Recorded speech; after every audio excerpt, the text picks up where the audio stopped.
అమ్మ వాళ్ళ ఇంటికి ఎందుకు వచ్చామో, వచ్చి ఏమేమి చేస్తామో మీకు షేర్ చేశాను కదండి. ఈ వీడియోలో కూడా ఇంకా అమ్మ వాళ్ళ ఇంటి దగ్గర నేను ఏమేమి చేశానో, పొలంలో చేయాల్సిన పనులు ఇంకేమి చేస్తామో ఈ వీడియోలో మీకు షేర్ చేస్తాను. అమ్మ వాళ్ళ ఇంటికి వచ్చిన next day kitchen room, store room clean చేసేసానండి. అవి చేసేసిన తర్వాత ఇంకా చేయాల్సిన 2 గదులు ఉంటే ఆ 2 గదులు కూడా శుభ్రం చేసేసాను. ఈ పనులన్నీ చేస్తూనే పొలంలో పనులు కూడా చేసేదాన్ని. మన యూట్యూబ్ ఫ్యామిలీలో మన వీడియోస్ పిల్లలు కూడా ఇష్టంగా చూస్తున్నారటండి. అలా అమ్మగారి ఫ్యామిలీలో వాళ్ళ పిల్లలు కూడా చూస్తూ ఉంటారటండి. వాళ్ళ అమ్మాయికి అబ్బాయికి హాయ్ చెప్పమని కామెంట్ పెట్టారు. అందుకని అమ్మగారి అమ్మాయి రూపాకి, అబ్బాయి అఖిల్కి పెద్ద హాయ్ చెప్తూ ఈ వీడియో స్టార్ట్ చేస్తున్నానండి. అఖిల్, రూప మీరెక్కడున్నా అమ్మ నాన్నతో హ్యాపీగా ఉంటూ బాగా చదువుకోవాలని మనస్ఫూర్తిగా కోరుకుంటున్నాను. ఇక వీడియోలోకి వస్తే అమ్మ వాళ్ళకి 2 గదులు ఉంటాయండి.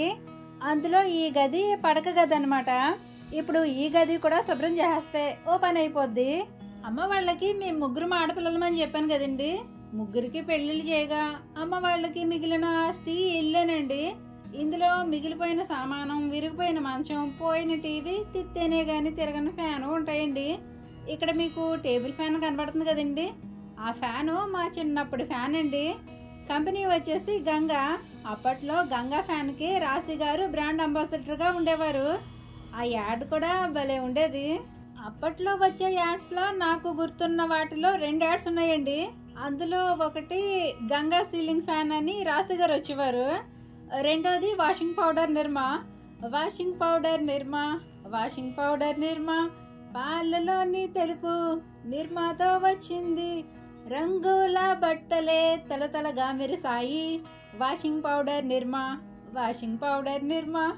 ఏదో డీజే సాంగ్ పాడినట్టు ఈ సాంగ్ వింటుంటే మీకు కూడా ఊపొచ్చేస్తుంది కదండి. ఇదే కాదండి, లైబాయ్ అడ్వర్టైజ్మెంట్ కూడా అలానే ఉండేది. ఇక బ్లాక్ అండ్ వైట్ టీవీలను ఇప్పుడంటే డబ్బా టీవీలను అంటున్నాం కానండి, ఆ టీవీల్లో వచ్చే సీరియల్స్ని, యాడ్స్ని ఇప్పటికీ మర్చిపోలేము. నాకు గుర్తున్న వాటిలో కొన్ని సీరియల్స్ చెప్తాను. ఎండమావులు, అంతరంగాలు, లేడీ డిటెక్టివ్, మెట్టెల సవ్వడి, పిన్ని, విధి, క్షణక్షణం, తులసి దళం, అన్వేషిత. ఈ సీరియల్ పేరైతే చూడడానికే భయంకరమైన రూపం రసామే అన్నట్టుగా ఉండేది. తర్వాత మర్మదేశం అని ఒక సీరియల్ వచ్చేది. ఆ సీరియల్లో కత్తి మీద గుర్రం పరిగెడుతూ కనిపించేది. అన్వేషిత, క్షణక్షణం, మర్మదేశం, తులసి దళం ఈ సీరియల్స్ అన్నీ హర్రర్ సీరియల్స్ అన్నమాట. ఈ సీరియల్స్ చూసేటప్పుడు దుప్పటి కప్పేసుకొని భయపడుతూ చూసేవాళ్ళం. ఆ టైంలో కరెంటు కానీ పోయిందనుకోండి, ఒంట్లో వణుకు మామూలుగా ఉండేది కాదు. మా చిన్నప్పుడు మేము మా నానమ్మ వాళ్ళ ఊర్లో ఉండేవాళ్ళమండి. ఆ ఊర్లో మేముండే వీధిలో టీవీ మాకు మాత్రమే ఉండేది. మా వీధిలో వాళ్ళంతా టీవీ చూడడానికి మా ఇంటికే వచ్చేవాళ్ళు. ఈ హర్రర్ సీరియల్స్ చూసేటప్పుడు మధ్యలో కరెంటు పోయినా లేదా సీరియల్ అయిపోయాక తిరిగి మళ్ళీ వాళ్ళ ఇంటికి వెళ్ళాలన్నా భయపడుతూ వెళ్ళేవాళ్ళు. అయినా ఏంటోనండి, చిన్నప్పుడు రాత్రిపూట ఏం చూసినా భయంకరంగానే కనిపించేవి. రాత్రిపూట వాష్రూమ్కి వెళ్ళాలంటే పక్కన అమ్మో అమ్మమ్మో ఉంటేనే కానీ బయటకు వెళ్ళేవాళ్ళం కాదు. పైగా అప్పట్లో మాకు బాత్రూమ్లు కూడా ఉండేవి కాదు. మాకే కాదండి, పల్లెటూర్లలో ఇప్పటికీ చాలా మందికి బాత్రూమ్లు ఉండవు. అంటే బహిరంగ మూత్ర విసర్జన అన్నమాట. చెప్పడానికి ఇది కొంచెం ఇబ్బందిగానే ఉన్నా ఇది నిజమండి. అలాగే ఊరి మొత్తానికి 2-3 చేతి పంపులు ఉండేవి. ఇక్కడ నా బ్యాక్గ్రౌండ్లో నీళ్ళు ఎలా పట్టుకొని మోస్తున్నారో అలాగే మా చిన్నప్పుడు కూడా మేము నీళ్లు మోసేవాళ్ళం. స్కూల్ నుంచి రాగానే మా నానమ్మ మాతో నీళ్లు మోయించేది. అలా నీళ్లు మోసినందుకు మా నానమ్మ 1 రూపాయి లంచంగా ఇచ్చేదండి. ఆ రూపాయితో నేను ఆశా చాక్లెట్లు, నిమ్మ చాక్లెట్లు కొనుక్కునేదాన్ని. రూపాయి ఇస్తానంటే ఇంట్లో పని అంతా టకాటకా చేసేసేవాళ్ళం. ఇప్పటి పిల్లలకి 10 రూపాయలు ఇస్తానన్నా పని చేయడం కష్టమే. మాకు 5-6 సంవత్సరాలు వచ్చే వరకే మేము నానమ్మ వాళ్ళ ఊర్లో ఉండేవాళ్ళమండి. ఆ తర్వాత కొన్ని కారణాల వల్ల మేము అమ్మమ్మ వాళ్ళ ఊరు వచ్చేసాము. నానమ్మ వాళ్ళ ఊరితో పోలిస్తే అమ్మమ్మ వాళ్ళు ఉండే ఊరు పక్క పల్లెటూరండి. అంతేకాకుండా ట్రైబల్స్ ఉండే ఏరియా. ఈ ఊరు ఇప్పుడిప్పుడే అభివృద్ధి వైపు బుడిబుడి అడుగులు వేస్తుంది. మా పిల్లలకి కూడా నా వయసు వచ్చేంత వరకు అలా బుడిబుడి అడుగుల్లోనే ఉండిపోవాలని కోరుకుంటున్నాను. ఎందుకంటే టెక్నాలజీ ఎంత ఫాస్ట్గా పెరిగిపోతే మనుషుల మధ్య దూరం కూడా అంతే ఫాస్ట్గా పెరిగిపోద్ది. మా చిన్నప్పుడు వీధికి ఒక టీవీ ఉండేది. అందరూ కలిసి టీవీ చూస్తున్నంతసేపు టీవీ చూసి కష్టసుఖం చెప్పుకునేవాళ్ళు.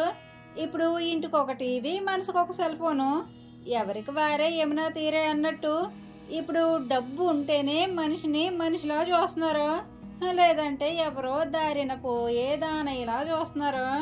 ఓకేనండి, ప్రీవియస్ వీడియోలో అమ్మ వాళ్ళ కిచెన్ క్లీన్ చేశాను కదండి. కిచెన్లో అమ్మ వంట చేసే ప్లేస్లో వంట చేసేటప్పుడు ఆయిల్ జిడ్ అంతా గోడ మీద పడి చూడడానికి కూడా బాగాలేదు. అందుకని చిన్న ఐడియాతో దానికి ఒక సొల్యూషన్ ఆలోచించాను. ఒక ఆయిల్ డబ్బాని నాన్నని కట్ చేయమని దానికి వాల్ స్టిక్కర్స్ అంటించేసి కిచెన్లో ఉన్న స్టవ్ వెనకాల పెట్టాను. ఇంకొంచెం పొడవుగా ఉంటే సరిపోను, అయితే దానికి 2 మేకులు కొట్టి పెట్టమని నాన్నకి చెప్పాను. ఆ టైంలో నాన్నకి ఖాళీ లేదండి, అందుకని తర్వాత పెట్టమని చెప్పాను. టైల్స్ అయితే క్లీన్ చేసుకోవడానికి ఈజీగా ఉంటుంది, కానీ సిమెంట్ గోడ గురించి క్లీన్ చేసినా పోవట్లేదు. దానికి సున్నం వేసినప్పుడే అది కనిపించకుండా నీట్గా కనబడుతుంది. ముందు ఒక గదికి వేసేసాను కదండి, ఇప్పుడు ఇంకో గదికి కూడా సున్నం వేసేస్తున్నాను. ఈ గది పూజ గది అండి. ఈ గదిలోనే ధాన్యం నిల్వ చేస్తారు. ధాన్యం ఇంటికి తెచ్చేలోగా ఈ గదికి సున్నం వేసేస్తే ధాన్యం గదిలో పెట్టేస్తారు. సంక్రాంతి టైంలో పల్లెటూర్లలో సందడి చూడడానికి చాలా కనువిందుగా ఉంటుందండి. ధనుర్మాసం వచ్చాక నెలగంట పెడతారు. ఇక అప్పటి నుంచి ఇంటి శుభ్రాలు మొదలెట్టడం, పొలంలో పంట అంతా ఇంటికి తేవడం, పండగ 2-3 నెలలు ఉందనగా ముందుగానే అమ్మలు, నాన్నలు, తాతయ్యలు, అమ్మమ్మలు పండక్కి పిల్లలు వస్తే వాళ్ళకి ఏం ఇవ్వాలి, ఏం వండాలి, ఏం కొనాలని ముందుగానే ఆలోచించుకుంటారు. ఇక సంక్రాంతి పండక్కి మాకైతే ఇంట్లో ఉన్న ప్రతి వస్తువు బయటకు తీసి శుభ్రం చేయాల్సిందేనండి. బల్లలు, చెక్కలు, తలుపులు, మంచాలు, కిటికీలు, సోఫాలు, కుర్చీలు ఇలా ఏముంటే అవన్నీ శుభ్రం చేయాలి, ఇంటికి సున్నం వేయాలి. మా చిన్నప్పుడు మాది తాటాకిల్లు అని చెప్పాను కదండి. అప్పుడు గుమ్మాలు మట్టి గుమ్మాలు ఉండేవి. అమ్మ గుమ్మాలు పేడతో అలికి ముగ్గులు పెట్టేది. అలా కొన్నాళ్ళేనండి. ఆ తర్వాత నాన్న తాపి మేసి రావడం వల్ల కొన్ని రోజుల్లోనే గుమ్మాలు సిమెంట్తో గచ్చులు చేసేసారు. గుమ్మాలతో పాటు వాకిలి కూడా గచ్చు చేసేసారు. ఎందుకంటే వర్షాకాలంలో బురదగా ఉంటుందని నాన్న వాకిలి కూడా గచ్చు చేసేసారు. ఇక గదులకి సున్నం వేసేసి గదులు సర్దేసిన తర్వాత ఎలా ఉన్నాయో చూడండి.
పనులన్నీ అయిపోయిన తర్వాత అలా చేలోకి వచ్చానండి.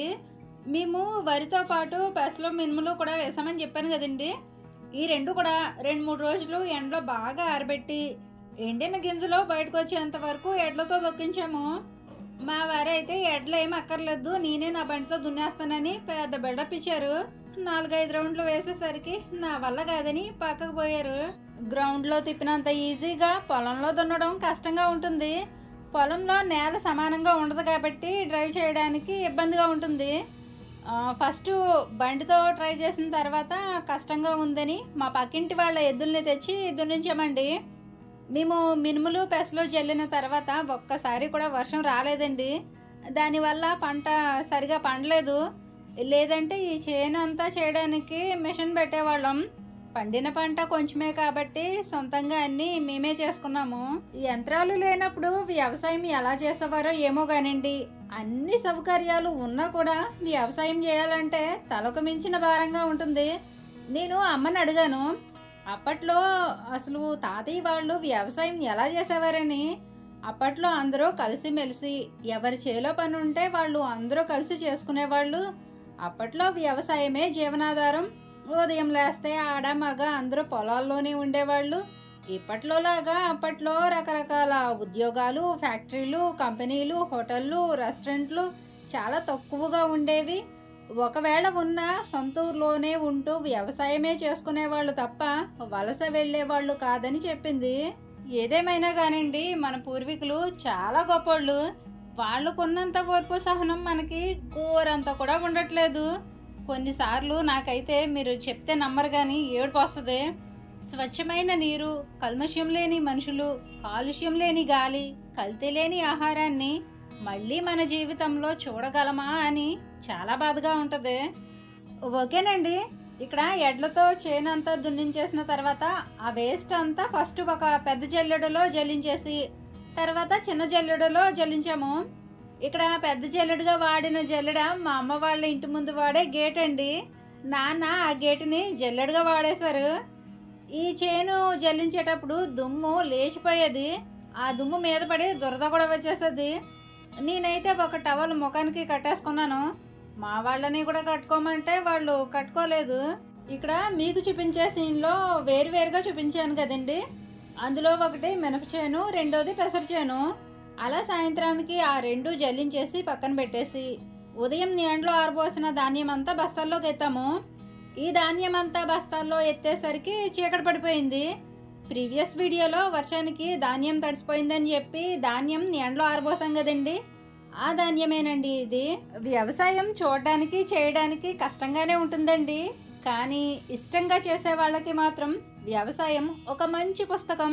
ప్రతిరోజు జీవిత సత్యాలతో నిండుంటుంది. ఇది కష్టంగా మాత్రమే కాదండి, బసందైన అర్హతని ఇస్తుంది.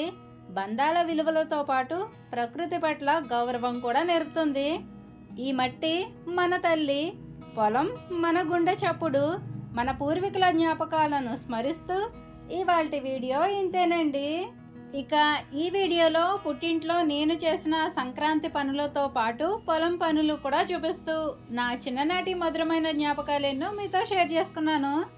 మరి ఈ వీడియోపై మీ అభిప్రాయం ఏమిటో కామెంట్ చేసి మీకు ఈ వీడియో నచ్చితే తప్పకుండా లైక్ చేయండి. వీడియోస్ చూస్తున్నారు కానీ లైక్ చేయడం మర్చిపోతున్నారండి.